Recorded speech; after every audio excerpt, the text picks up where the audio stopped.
How to regrow spring onions. First, get a bunch of the onions. Make sure they have some roots, like this.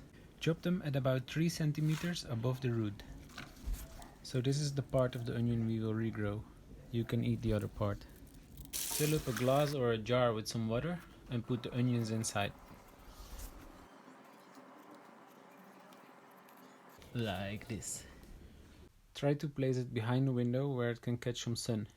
Also refresh the water every other day or when you think it's needed.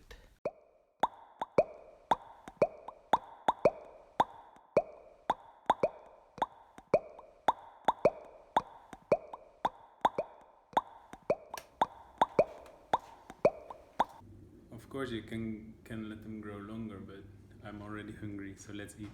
You can use spring onions in a lot of different recipes, but I will just put it on some bread now. You see, super easy to regrow onions. Thank you for watching, and if you like, please subscribe.